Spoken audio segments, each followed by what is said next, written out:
நான் இன்னைக்கு ஈஸியான ஆனா ரொம்ப சுவையான ஜீரா ஓட்ஸ் பாக்ரி செய்ய போறேன். எல்லா குஜராத்தி வீட்லயும் தினமும் இரவு உணவா இந்த பாக்ரி செய்யப்படுது. ஏன் இன்னும் கொஞ்சம் கூட அதிகமா காலை உணவா செய்யப்படுது. இப்ப நான் ரொட்டி மாவு 1 கப் எடுத்திருக்கேன். அப்புறம் 1/2 கப் ஓட்ஸும் எடுத்துக்கிறேன். இப்ப நான் 1 டீஸ்பூன் ஜீரா சேர்த்துக்கிறேன். அதோட 1/2 டீஸ்பூன் வெள்ளையல் அதையும் சேர்த்துக்கிறேன். இப்போ புதுசா நறுக்கிய கொத்தமல்லி தலைகளையும் அப்புறம் பச்சை மிளகாயையும் சேர்த்துக்கிறேன். இதோட 2 டீஸ்பூன் எண்ணெய் சேர்த்துக்கணும். எந்த எண்ணெயா இருந்தாலும் பரவாயில்ல. கடைசியா தேவைக்கு ஏத்த மாதிரி உப்பு சேர்த்துக்கிறேன். இப்ப இதோட கொஞ்சம் கொஞ்சமா தண்ணீரை சேர்த்து மாவை ரெடி பண்ணிக்கலாம். இத வழக்கமான ரொட்டி மாதிரி தயாரிக்கிறத விட கொஞ்சம் கடினமா இருக்கணும். ஒவ்வொரு குஜராத்தி குடும்பத்திலையும் இரவு உணவா இந்த பாக்ரி செய்யப்படுது. ஆனா ஒரு 2-3 பாக்ரி அடுத்த நாள் டீயோடையும் பரிமாறப்படுது. ஏன்னா இது நல்லா இருக்கும்.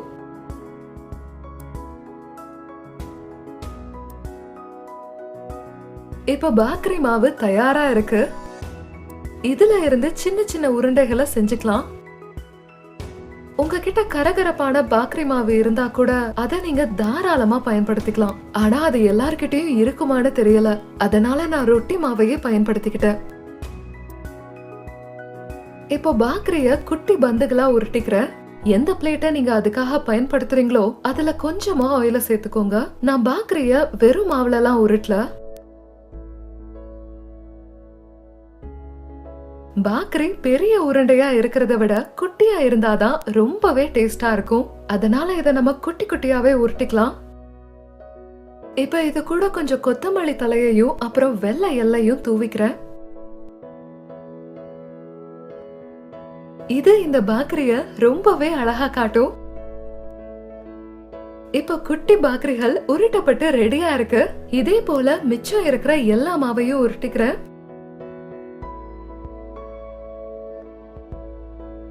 பாருங்க, எல்லா பாக்ரியையும் உருட்டியாச்சு. இப்போ இத சமைச்சுக்கலாம்.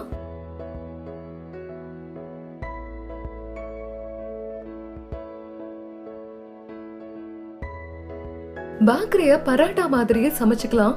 ஒவ்வொரு பக்கத்தையும் 2 நிமிஷத்துக்கு குக் பண்ணிக்கலாம். அதுக்கப்புறம் கொஞ்சம் எண்ணெய் அப்படி இல்லாட்டி நெய்யை தடவிக்கலாம். எண்ணெயை விட நெய் பாக்ரிக்கு ரொம்பவே டேஸ்டா இருக்கும்.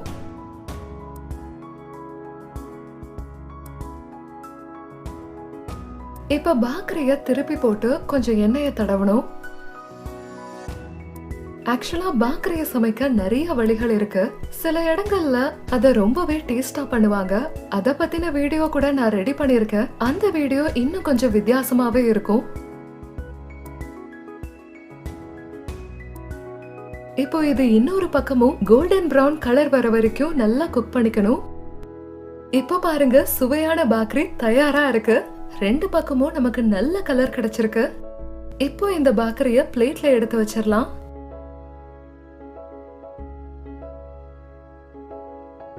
ரொம்ப சூடான சுவையான ஜீரா பாக்ரி ரெடி.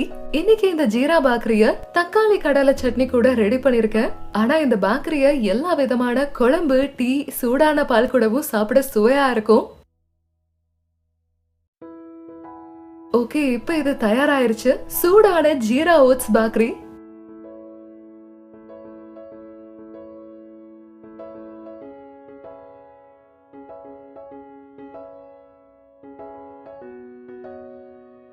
இந்த பாக்ரிய நீங்க காலை உணவாகவோ எப்ப வேணாலும் சாப்பிடலாம்.